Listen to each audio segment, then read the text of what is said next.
இதுவரைக்கும் நம்ம மார்க்கெட்டிங்கோட டெஃபினிஷன்ஸ் பார்த்தோம், மார்க்கெட்டிங்கோட அப்ஜெக்டிவ்ஸ் பார்த்தோம், அடுத்தது மார்க்கெட்டிங்கோட இம்பார்ட்டன்ஸ் பார்த்தோம். இப்போ நம்ம நெக்ஸ்ட் என்ன பார்க்க போகிறோம் அப்படின்னு பார்த்தீங்கன்னா, ஃபங்க்ஷன்ஸ் ஆஃப் மார்க்கெட்டிங், மார்க்கெட்டிங்குடைய பணிகள்லாம் என்னென்ன அப்படிங்கிறத பார்க்க போகிறோம். அப்போது some of the most important of functions மார்க்கெட்டிங்ஸில் பொறுத்த வரைக்கும் நிறைய பேர் நிறைய விதமாக கொடுத்துருக்காங்க.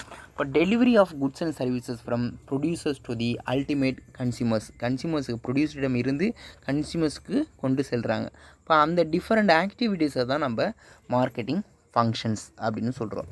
அப்போது இங்கே டிஃப்ரெண்ட் ஸ்காலர்ஸ் டிஃப்ரெண்ட்டாக என்ன பண்ணியிருக்காங்கன்னா ஃபங்க்ஷன்ஸை டிஃபைன் பண்ணியிருக்காங்க. இப்போ ஃபஸ்ட்டு ஜிபி கிளிக்ஸ் அவர் இங்கே என்ன சொல்லியிருக்காருன்னா, ஜிபி கிளாக்ஸ் என்ன சொல்லியிருக்காருன்னா டிஸ்கிரிப்டே 7 ஃபங்க்ஷன்ஸ் கொடுத்துருக்காரு. இந்த ஜிபி என்ன சொல்லியிருக்காங்கன்னா 7 ஃபங்க்ஷன்ஸாக கொடுத்துருக்காங்க. என்ன மாதிரியான கொடுத்துருக்காங்க அப்படின்னு பார்ப்போம். 7 ஃபங்க்ஷன்ஸ் கொடுத்துருக்காங்க. யார் அது? ஜிபி கிளிக்ஸ் அப்படிங்கிறவங்க 7 ஃபங்க்ஷன்ஸ் கொடுத்துருக்காங்க. First one is marketing research, then second one marketing plan, அதாவது ஃபஸ்ட்டு மார்க்கெட்டிங் என்னென்னு ரிசர்ச் பண்ணுறது, அடுத்து பிளான் பண்ணுறது, அடுத்தது ப்ராடக்ட்டை டெவலப்மெண்ட் பண்ணுறது, அடுத்தது அட்வர்டைஸ்மெண்ட் அண்டு சேல்ஸ் ப்ரொமோஷன்ஸ் பண்ணுறது, விளம்பரமும் விற்பனையை ஊக்கப்படுத்துறது, அப்புறம் செல்லிங் அண்டு டிஸ்ட்ரிபியூஷன்ஸ் பண்ணுறது. அதுக்கப்புறமா தான் என்ன பண்ணுறாங்கன்னா ஆஃப்டர் சேல்ஸ் சர்வீசஸ் பண்ணுறாங்க. Last one is public relations எப்படி இருக்குன்னு பார்க்குறாங்க. தென் அனதராக கிளாஸிஃபிகேஷன்ஸ் பண்ணியிருக்காங்க. யார் அப்படின்னு பார்த்தீங்கன்னா இந்த கிளர்க்கும் என்ன சொல்லியிருக்காங்க, கிளர்க் அண்டு கிளர்க் அவங்க என்ன சொல்லியிருக்காங்கன்னா, அவங்க ஃபங்க்ஷன்ஸ் ஆஃப் மார்க்கெட்டிங் கிளாஸிஃபைட் 3 கேட்டகரிஸாக பிரிச்சிருக்காங்க. ஃபங்க்ஷன்ஸ் எப்படி பிரிச்சிருக்காங்க, இந்த கிளர்க் அப்படிங்கிறவங்க 3 கேட்டகரிஸாக பிரிச்சிருக்காங்க. முன்னாடி இந்த ஜிபி கிளாஸ் அப்படிங்கிறது 7ஆக சொன்னார், இவங்க 3ஆக பிரிக்கிறாங்க. ஒன்று ஃபங்க்ஷன்ஸ் ஆஃப் எக்ஸ்சேஞ்ச், ஒன்று என்னது ஃபங்க்ஷன்ஸ் ஆஃப் எக்ஸ்சேஞ்ச், அடுத்தது ஃபங்க்ஷன்ஸ் ஆஃப் ஃபிசிக்கல் சப்ளை, அடுத்தது ஃபெசிலிட்டேட்டிங் ஃபங்க்ஷன்ஸ். மார்க்கெட்டிங்கோட மாற்றம், மார்க்கெட்டிங்கோடைய ஃபிசிக்கல் சப்ளை அப்படி சொல்கிறது. தென் அடுத்தது ஃபெசிலிட்டேட்டிங்ஸ். அப்போ ஃபஸ்ட்டு நம்ம என்ன பார்க்க போகிறோன்னா ஃபங்க்ஷன்ஸ் ஆஃப் எக்ஸ்சேஞ்சை பொறுத்த வரைக்கும் என்ன இருக்குது அப்படின்னு பார்த்தீங்கன்னா, ஃபங்க்ஷன்ஸ் ஆஃப் எக்ஸ்சேஞ்ச் ரெஃபர்ஸ், ஏன்னா எக்ஸ்சேஞ்ச் ரெஃபர் பண்ணுது அப்படின்னு பார்த்தீங்கன்னா குட்ஸ் அண்ட் சர்வீசஸை ட்ரான்ஸ்ஃபர் பண்ணுது. அப்போ அது என்னதுக்காக, மணி ஒர்த்துக்காக மட்டுமே பொருளையும் சேவையும் செய்கிறது. அதுதான் வந்து ஃபங்க்ஷன்ஸ் ஆஃப் எக்ஸ்சேஞ்ச். இப்போ இது ரெண்டாக டிவைட் பண்ணுது. இதனுடைய ப்ராசஸ் அப்படிங்கிறது ரெண்டாகுது. ஃபங்க்ஷன்ஸோடைய வந்து எக்ஸ்சேஞ்ச் அப்படிங்கிறது ரெண்டாகுது. ஒன்று buying and assembling, another one selling. Functions of exchange ரெண்டாக பிரிக்குது. அப்போது ஃபங்க்ஷன்ஸ் ஆஃப் எக்ஸ்சேஞ்சை பார்ப்போம். இது ஒன்று ரொம்ப சிம்பிளிஃபைன் தான். First of all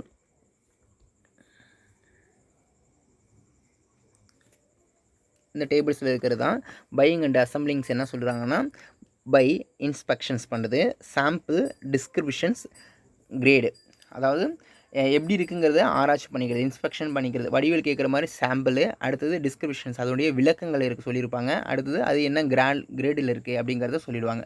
then selling individual. அப்போ பையிங் அண்ட் அசம்பிளிங்ஸை பொறுத்த வரைக்கும் by inspections, by sample, by description, by grading. Then அடுத்து நம்ம என்ன பார்க்க போகிறோம், என்ன ஃபங்க்ஷன்ஸ் பார்க்க போகிறோன்னா ஃபிசிக்கல் சப்ளை.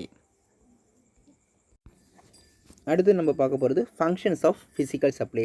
ஃபிசிக்கல் சப்ளை அப்படிங்கிறது 2 இம்பார்ட்டன்ஸ் ஆஃப் ஃபங்க்ஷன்ஸை கிளாஸிஃபை பண்ணுறாங்க. ஒன்று transportation, another one storage and warehousing. டிரான்ஸ்போர்ட்டேஷனும் ஸ்டோரேஜ் வேர் ஹவுசிங்ஸ் அப்படிங்கிறது ஃபிசிக்கலாக நம்ம செய்யக்கூடிய ஒன்று. அது ஃபஸ்ட்டு டிரான்ஸ்போர்ட்டேஷன்ஸ் என்ன பண்ணுது அப்படிங்கிறத நம்ம பார்ப்போம். டிரான்ஸ்போர்ட்டேஷன்ஸ் என்ன பண்ணுது, means carrying goods, material and man from one place to another place. ஒரு இடத்துலேருந்து இன்னொரு இடத்துக்கு கொண்டுட்டு போகிறதுக்கு இந்த டிரான்ஸ்போர்ட்டேஷன்ஸ் அப்படிங்கிறது ரொம்ப இம்பார்ட்டன்ஸ் ஆஃப் ஃபங்க்ஷன்ஸாக இருக்குது. அப்போ அதோடைய ரோல் அப்படிங்கிறது ஒரு மார்க்கெட்டிங்ஸ் இன்னொரு பொருள்லேருந்து ஒரு இடத்துக்கு கொண்டுட்டு போகிறதா. அப்போ மூவிங்ஸ், யூட்டிலிட்டிஸ். அப்போ அது எப்படி இருக்குது, place utility by moving goods from the place where they are available in plenties. அப்போ என்ன பண்ணி கொடுக்குது, ரொம்ப பேரளவில் எவ்வளோ பொருள் ப்ரொடக்ஷன் பண்ணலாலும் சரி அந்த பொருட்களை என்ன பண்ணி கொடுக்குது, ஒரு இடத்துலேருந்து இன்னொரு இடத்துக்கு கொண்டு சேர்க்குது. சரிங்களா?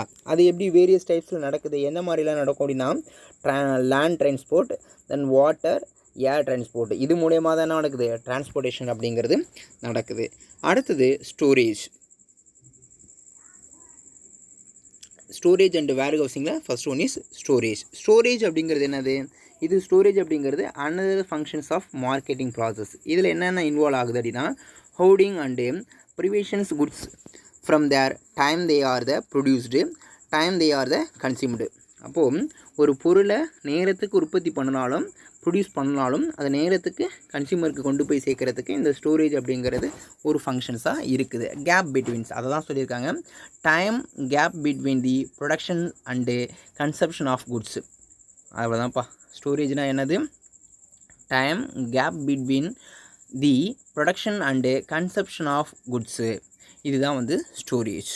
அது வரைக்கும் அவைலபிளாக ஒரு இடத்துல பாதுகாப்பாக வைக்கப்படுது அப்படின்னு சொல்கிறாங்க. தென் அடுத்தது வேர் ஹவுசிங்ஸ். வேர் ஹவுசிங்ஸ் அப்படிங்க சொல்லக்கூடியது என்னென்னா, warehousings create time utility by storing goods throughout year and realising then needed. அப்போ இதுவும் இங்கே செவரல் ஸ்டேஜஸாக வைக்கிறாங்க. அப்போ என்னது, ஒரு சில சீசன் ப்ராடக்ட்லாம் இருக்குது, அதெல்லாம் நம்ம என்ன பண்ணி வைப்பாங்க, வேர் ஹவுசிங்ஸ் பண்ணி வைப்பாங்க. அதெலாம் என்ன பண்ணியிருப்பாங்க, எந்த மாதிரியான ஸ்டோரேஜ் பண்ணிப்பாங்க. வேர் ஹவுசிங் அப்படின்னு சொன்னாலே கிட்டத்தட்ட ஸ்டோரேஜ் தான், ஸ்டோரிங் தான்.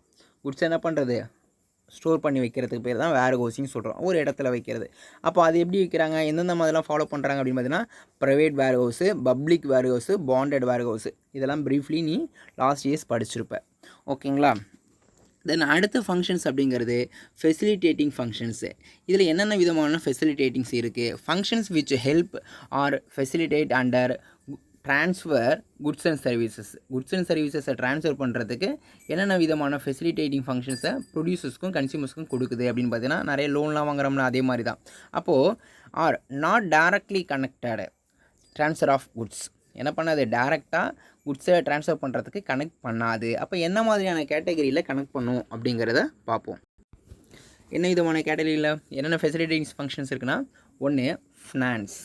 ஃபஸ்ட் ஒன்று என்ன இருக்குது, finance, risk bearing, marketing informations, standard, grading, branding, packing, pricing. இது மூலியமாக தான் என்ன பண்ணுதுன்னா ஃபெசிலிட்டேட்டிங்ஸை ஏற்படுத்தி கொடுக்குது, ஃபெசிலிட்டேட்டிங்ஸ் பண்ணி கொடுக்குது. ஃபெசிலிட்டிஸ் வேறு ஒன்றும் கிடையாது. ஓகேங்களா. அப்போது ஃபினான்ஸில் என்னென்ன பண்ணுதுன்னா, எப்படி ஃபெசிலிட்டேட்டிங்ஸ் பண்ணி கொடுக்குது அப்படின்னு பார்த்தீங்கன்னா, ஃபினான்ஸை வந்து தேர் ஆர் 3 வேரியஸஸ் ஆஃப் ஃபினான்ஸ். ஒன்று long term finance, medium term finance, short term finance.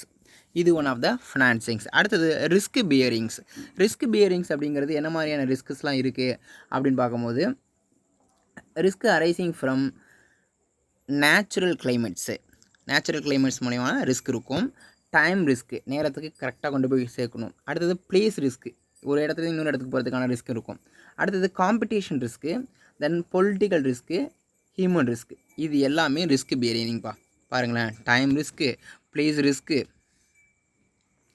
Competition risk of exchange demand, risk arising from natural climate, human risk, political risk. இது எல்லாமே ரிஸ்க் பியரர். அடுத்தது மார்க்கெட்டிங் இன்ஃபர்மேஷன்ஸ். இங்கே என்ன இருக்குன்னா, இங்கே யார் according கொடுத்துருக்காங்க, கிளர்க் கொடுத்துருக்காங்க, மார்க்கெட்டிங்கோட இன்ஃபர்மேஷன்ஸ் கொடுத்துருக்காங்க. அப்போது all the fact, estimate, options and other informations used in marketing of goods. எப்படி இருக்குமா, அவங்களோட ஃபேக்ட் எப்படி இருக்குன்னா, எஸ்டிமேட் பண்ணுவாங்க, இல்லை ஆப்ஷன்ஸ், இந்த மாதிரி தான் என்ன பண்ணுவாங்கன்னா மார்க்கெட்டிங் இன்ஃபர்மேஷனானது இருக்கும்.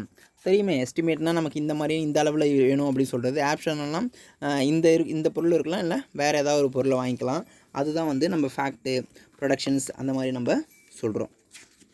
தென் அடுத்தது என்ன இருக்குது அப்படின்னு பார்த்தீங்கன்னா, அடுத்து நம்ம என்ன பார்க்குறோம் அப்படின்னா ஸ்டாண்டர்டைசேஷன். அடுத்தது வந்து ஸ்டாண்டர்டைசேஷன் என்ன பண்ணுது அப்படின்னு பார்த்தீங்கன்னா, ஸ்டாண்டர்டைசேஷனோட மீனிங்ஸ் வந்து எஸ்டாப்ளிஷ்மெண்ட் தான். சர்டன் ஸ்டாண்டர்ட், என்ன விதமான ஸ்டாண்டர்ட் இருக்கும் நம்ம எதிர்பார்ப்போம்ல, நம்மக்கிட்ட ஒரு பொருளை பர்ச்சேஸ் பண்ணுறோன்னா நல்ல ஸ்டாண்டர்டான ப்ராடக்டாக இருக்கா அப்படின்னு பார்ப்போம். ஒரு ட்ரெஸ் எடுத்தாலும் சரி, ஒரு காரு, ஃபோனு எதை வாங்கினாலும் நல்ல ஸ்டாண்டர்டு கம்பெனியா அப்படிங்கிறத நம்ம வியூ பண்ணி பார்ப்போம். இல்லைன்னா என்ன பண்ணி பார்ப்போம், அதனுடைய குவாலிட்டிஸஸ்லாம் பொறுத்த வரைக்கும் இன்ஸ்டன்ஸ் பண்ணி பார்ப்போம். குவாலிட்டிஸஸ்லாம் ரொம்ப கமாடிட்டிஸ்லாம் ரொம்ப உள்ளார்ந்து ஆராய்ச்சி பண்ணி பார்ப்போம். சரிங்களா. என்னென்ன மாதிரியான வேரியஸ் ஃபேக்டர்ஸ் இருக்குன்னா, அது எந்த மாதிரியான சைஸில் இருக்குது, கலரு, டேஸ்ட்டு, அப்பேரன்ஸ், அது எந்த மாதிரியான ஸ்டாண்டர்டில் இருக்குது அப்படிங்கிறத பார்ப்போம். அடுத்தது கிரேடிங். என்ன கிரேடிங்ஸ் அப்படின்னு பார்த்தீங்கன்னா, கிளாசிஃபிகேஷன்ஸ் ஆஃப் ஸ்டாண்டர்டைஸ் ப்ராடக்ட். ஸ்டாண்டர்டைசேஷன்ஸ் ப்ராடக்ட்டை பொறுத்து தான் அதோடைய கிரேடு ஃபஸ்ட் கிரேடா, செகண்ட் கிரேடா அப்படின்னு சொல்லுவோம்ல, அது மாதிரி சர்டன் வெல் டிஃபைன்டு கிளாஸஸ். அது எந்தெந்த கிளாஸஸில் இருக்குது. ஃபஸ்ட்டு கிரேடாக இருந்தால் நல்ல பொருளாக இருக்கும், செகண்ட் கிரேடாக இருந்தால் கொஞ்சம் தரம் இல்லாமல் இருக்கும். அந்த மாதிரியான நம்ம கிரேடில் நம்ம பொருளை பார்க்குறது. அடுத்தது பிராண்டிங். அந்த பொருளுக்கு சில நேம் இருக்கும். சரிங்களா. அதான் நேமு இல்லைன்னா சிம்பிள். என்னது, சிம்பிள். ஒரு லோகோ இருக்கும்ல, இது இருந்துச்சுன்னா அந்த பிராண்ட் வந்து ரொம்ப நல்லாயிருக்கும் அப்படின்னு நம்ம சொல்லலாம். காம்படிட்டிவ் வேர்ல்டில். அடுத்தது பேக்கிங் கவரேஜ். அப்போ எந்த அளவுக்கு அவங்க வந்து பேக்கிங் பண்ணி வச்சுருக்காங்க அப்படின்னு பார்க்குறது. அதாவது packing means wrapping and grading of goods before distributions. ஒரு பொருளை கொடுக்கறதுக்கு முன்னாடியே என்ன பண்ணியிருப்பாங்க அப்படின்னு பார்த்தீங்கன்னா, அதுதான் வந்து வெரிபின்னு சொல்கிறது. முன்னாடியே என்ன பண்ணியிருப்பாங்கன்னா, எளிதில் ரொம்ப நல்லா எந்த அளவுக்கு அது வந்து எவ்வளோ கவர் பண்ணியிருக்கோ அந்த அளவுக்கு அதை நம்ம வந்து ஹேண்டில் பண்ணுறதுக்கு ரொம்ப ஈஸியாக இருக்கும் பேக்கேஜிங்ஸை பொறுத்து. சரிங்களா? அந்த பேக்கேஜிங்ஸில் என்னென்ன பிரேக்கேஜ் அதில் என்னெல்லாம் இருக்குது, அதாவது எப்படி வந்து இந்த பேக்கேஜிங்ஸ் என்ன ஆகும்னா உடையாமல் இருக்கிறதும் வீணாகாமல் இருக்கிறதும், அடுத்தது கசிவு எதுவுமே ஏற்படாமல் இருக்கிறது, சேதெல்லாம் இல்லாமல் இருக்கிறதுக்காக தான் பேக்கேஜ் பண்ணுறோம். அதுதான் அவங்க சொல்லியிருக்காங்க. Breakage, leakage, spoilage and damage and kind. ஓகேங்களா? அப்போ பேக்கேஜிங்கோட இம்பார்ட்டன்ஸ் என்ன? இந்த நாலும் தான். எது? உடையுதல், வீணாகுதல், கசிவு மற்றும் சேதம். அடுத்தது ப்ரைஸிங். தென் நெக்ஸ்ட் ஒன் என்னது இருக்குன்னா ப்ரைஸிங்ஸ். ப்ரைஸிங்ஸில் என்ன கொடுத்துருக்காங்க அப்படின்னு பார்த்தீங்கன்னா, most important decision taken businessmen. அதாவது நிறைய பிஸ்னஸ்மேன்ஸ் வந்து அதிகமாக முடிவெடுக்கிறது எதை பொறுத்து தான் எடுப்பாங்க? விலைகளை பொறுத்து தான் எடுப்பாங்க. அப்போ decision upon success R failure and the enterprises demand excellence large. அப்போ எந்த அளவுக்கு நம்ம பொருள் ப்ரொடக்ஷன்ஸ் பண்ணியிருக்கிறது சேலாக இருக்கோ அந்த அளவுக்கு என்ன பண்ணியிருப்பாங்கன்னா அந்த ஃபேமுடைய டிசிஷன்ஸ் மேக்கிங் அப்படிங்கிறது இருக்கும். அப்போ must be determined only after taking all the relevant factors of considerations. இப்போ ஒரு பொருளோட விலை அப்படிங்கிறது எல்லாத்தையும் சொந்த மாதிரி தான் என்ன பண்ணுவாங்க? கன்சிடர் பண்ணுவாங்க. சரிங்களா? விலையை பொறுத்து தான் மற்றது எல்லாமே அமையும்.